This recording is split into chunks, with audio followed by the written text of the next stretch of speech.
it didn't feel corporate. It felt like a community-based thing, and people are attracted to that. And I think there are three things that really make people want to watch sports. You know, it's either there's going to be stakes involved, or there are names involved, or it's a fun concept. You know, and those are kind of the three things you need to have. You need to have one of those things, you know, in strong order in order to get people to care. And I think Breakable Barriers had the name factor of having dudes like XQC, Kefri, Harblow, people that everybody wants to see in a competitive setting. Right. And it also had just like a level of fun. And I think that that's one of the things that Overwatch League could use in the off season is some of these more fun aspects. Like All-Star Weekend is very fun. And I think that even though the stakes were minimal, I thought like stage playoffs were another way that it was fun. And you you artificially added stakes. The stage playoffs didn't mean anything. No one's going to remember New York stage playoff wins. Right. They're going to remember London and San Francisco winning the Overwatch League. But the stage playoffs artificially raised stakes. So when Shanghai did something neat, it was like, wow, oh my god, Shanghai did it. Yeah. And Breakable Barriers has that, where it's not necessarily high stakes, but it makes up for it in the fun factor of this, you know, out of nowhere tournament. It's, you know, just a bunch of people having fun. Nobody's like, they're taking it seriously, but they're not like playing for their jobs.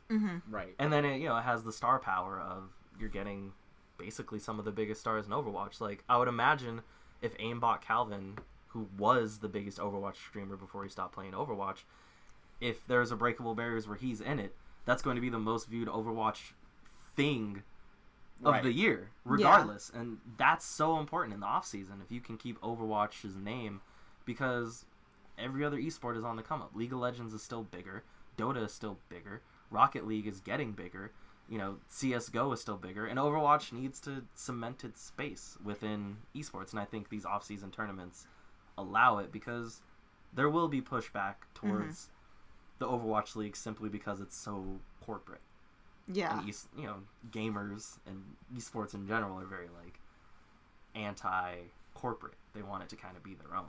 And yeah, there is a conflict there, but it's a dope tournament. I think also it helps just really letting people get to know some streamers that maybe casual fans of the league wouldn't know. Like, obviously XQC had been in the league for like a short amount of time, but also most people know him as a fan of his streaming and his Twitch and all of that. So it really helped broaden the connection between like league pros and then these pro level players that just don't want to be in the league, but they want to still help the league in some way. And would be nice to have sponsored events with this kind of attitude and letting Blizzard put the money into these things to keep Overwatch going. And if they want the Overwatch League to thrive, they need to keep everybody in check with contenders, with collegiate, with tournaments, and with just in general keeping the connection between streams and like the league itself going. Yeah. Because they already kind of do that with like certain event skins, where it's like you watch a certain amount of hours of this sponsored like Twitch streamer, you can get special sprays. And they do that already with the game, but they need to put that and combine it with like Overwatch League. And that goes back to what we've said before, where it's like there's Overwatch and there's Overwatch League, and they're so very separated. Yeah. And the best streamers are not the best players, and the best players, most of them are shitty streamers. Like, you know, a lot of the best pro players, you watch their stream and it's boring as sin.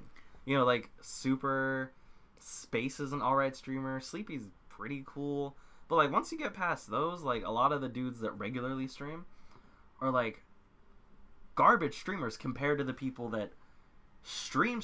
Like Fran, she's a great streamer. XQC, great streamer. Kefri, great streamer. They're really good players, but streaming is a whole different skill set, and it's genuinely difficult. And I think another interesting, you know, just broadening this discussion towards incorporating like the stream and the pro communities and stuff, I think Overwatch could be more open to the idea of pro skins and skins, like non-traditional skins, because Counter-Strike, they have skins for like their top level streamers. They have like special in-game items that are pertaining to like the top level pros or the top level streamers or teams. And in the Overwatch, you really just have the home and away skins and then the Jonak skin. And the inevitable Sinatra skin. But like, and Shock and London skins. Yeah, but that's not enough. I don't think that's enough. I think there's so much more opportunity to have a, you know, XQC design an entire skin or something. Or have this opportunity to have a Kefri skin, strike a deal with him, or have a Fran skin, or just have random players like, oh, hey, you know, Baby Bay, you're popular, Dogman, you're popular, Erster, Jonak, Aming, Jehong, like, you all popular. Let's just have you guys have more skins in the game. Or put out saying, like, you know, they have golden guns for, like, when you're playing ranked. Put out, like, oh, Twitch streamer guns, where it's like, oh, if you get a certain amount of hours streamed, you can get this. Or, Purple like, you can gun. get something like, you know, or just, like, a more unique skin, or, like, even just weapon skins unique to players, so they don't have to make a whole character skin for each of these, like, players. Yeah. Like, there's so many, you know, there's even options. Like in Rainbow Six, they have like those charms on the side of your gun. Yeah. Like, that's totally something you could have. I mean, just for one of their biggest streamers, Matimio, he has his own charm in the game. And, I mean, you have to, like, sub to him on Twitch to get it, but that was the deal they made. Like, but still, it's one of those things where it's like, oh, here is a streamer, we understand that, like, people in the community love him, let's do something based on him. I would rather have, like, skins or, like, things that are from players that are in the league and or league adjacent, or even sprays that are inspired by them, instead of having to see like another JoJo reference and like, I don't know, Mercy has like an Elsa reference in this spray this winter wonderland. That spray is kind of lit though. It's not. I'm not denying it. As like I like that they're bringing in like the pop culture and doing these like references to like anime, and like it would be also cool if it's like, hey, this Zarya spray, Sinatra like designed it. Hey, this Tracer's spray, this person designed it, etc., etc. This Zenyatta spray, we got Jonak, and then we have the Jehong one, and they can be like the like interchanging, like matching kind of things that they already do as sprays, and I think that would be a perfect opportunity to just slowly. I can already see doing like a Zarya one where she's either holding up like a heavyweight belt or putting on a belt, and it's like a Gucci belt, but not really. Like it's with Sinatra's initials instead. Yeah. And it's, you know, and it's just another fun way to.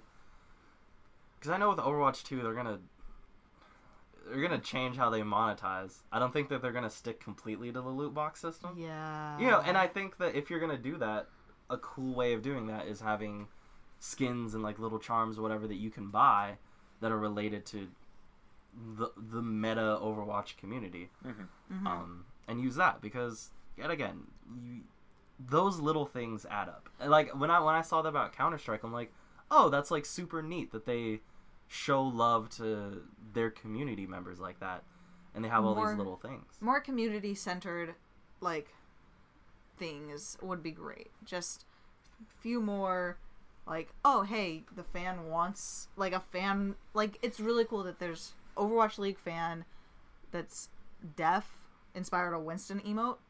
Do more things like that. Like that is super cool, and that's when it hits people, and that's when it's going to be more homage to like fans and people who are like, hey, it would be really cool if you included this because like my like kids like deaf, and it'd be really cool. Their favorite character is Moira. Can you please have her do like sign language that says, hi, my name is Moira? That'd be really cool. Yeah, because esports at its core is, no matter how big it gets, it's still going to have that grassroots community vibe. You know, it's like every niche sport ever. No matter how big they get, there's still that connection to its underground grassroots vibe, and that's why Breaking Barriers connected so much, because it brought all those. It felt like a community event, and I think Blizzard should definitely be able to have more community stuff.